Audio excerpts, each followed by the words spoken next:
Hi, everybody. My name is Ben Conroy with the National Sports Media Association. Today, I'm here with 2022 Pennsylvania Sports Writer of the Year, Audrey Snyder. Audrey, thank you for taking the time with us today.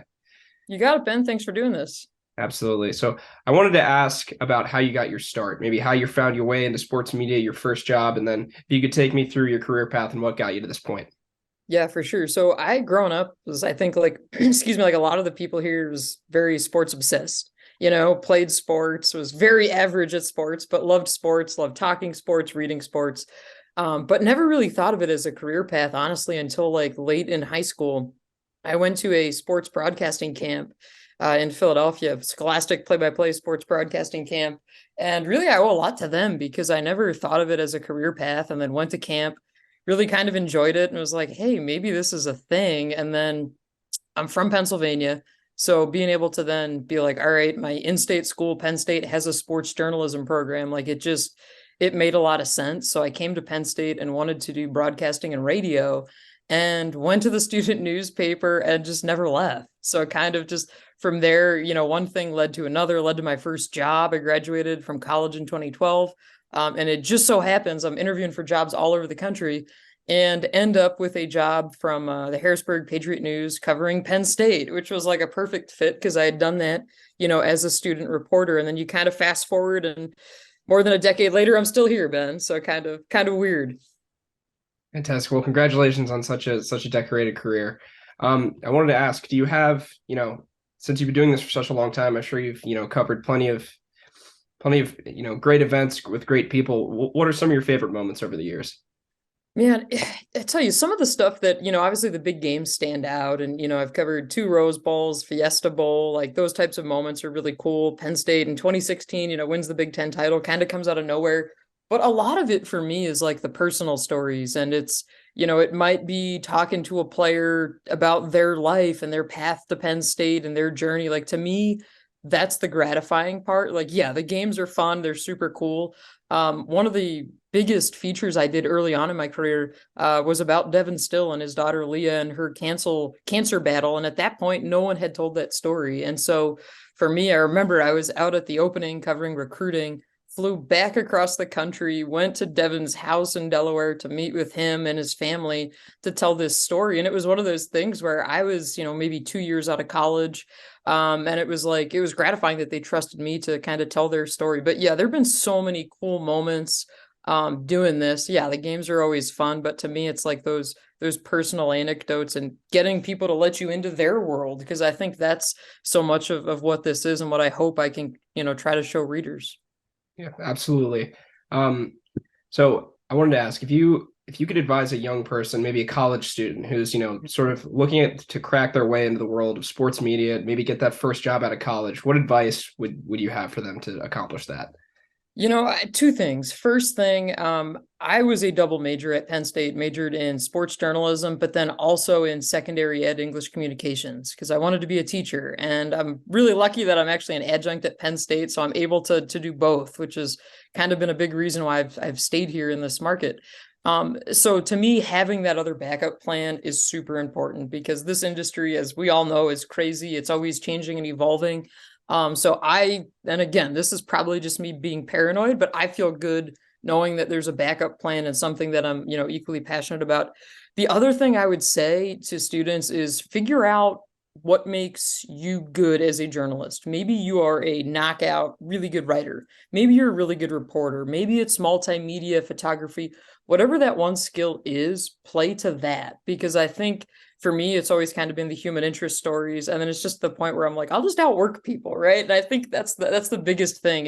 If you're young and you're getting into this and you think, all right, I'm going to work 9 to 5, you're not. I mean, you're going to be working nights, weekends, holidays, 7 days a week. Like it's just insane. But if you love what you're doing and if you're equally passionate about whether it's the writing, the reporting, the photography, the multimedia, if you like that as much as you like the sports part, it'll make it a heck of a lot more enjoyable for you. Definitely good advice there. I wanted to ask about you're with The Athletic right now. Obviously, that's a huge network that does a lot of great coverage. What is your favorite part about working for The Athletic and with that group of people? Um, Honestly, a lot of the people I work with, I'm actually really good friends with, and some of us, we've been friends before we got here. And some of us, our friendships have kind of taken off since we've worked together, and it's really cool that you've got a network of people that it's not like, hey, yeah, I'd love to collaborate on a story with you, but it's also, hey, I'd love to hang out with you. Let's go get a beer, talk, chat, whatever.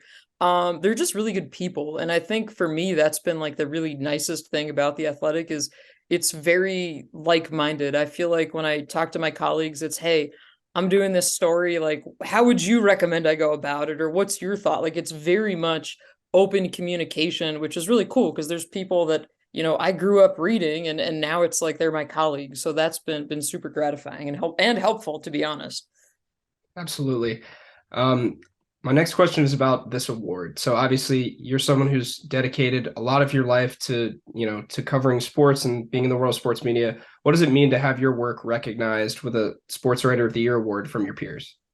Super, super gratifying. Not something I ever expected. I think all of us who get into this, we get into this industry because we know it's crazy, we know it's wild, but we like to tell stories and we like to try and let readers in. And that's all I've ever wanted to do in my career. And it's something where, you kind of look at it and you step back and it's like, man, the fact that I'm from Pennsylvania, that I've worked in PA for my entire career, which is super weird and strange and never, how I planned it to be, but it's been fantastic. And, when Dave called to tell me, I first thought it was a spam call because I had actually was just finishing up covering the Rose Bowl. And, it's one of those, you're up super late at night, filing your story, you're doing a million things. And I'm like, oh my gosh, who keeps calling me from North Carolina? So, yeah, not something I expected. And I think the really cool thing with Pennsylvania, when you look at everyone who is up for this award. A lot of the people I've known, we've been friends, we've known each other from other markets. I also thought it was super, super cool to see how many females were nominated for this award because I think you look at both sides of the state and then you got me in the swath of land in between both cities. And we've got a lot of people doing a really, really great job right now. So just super honored to be part of it. But yeah, this absolutely means a lot, especially that it's coming from my peers. Awesome. So it's a new year now. It's 2023. I wanted to ask, what are some of the things you're looking forward to covering the most this year? Maybe a story you're excited to tell.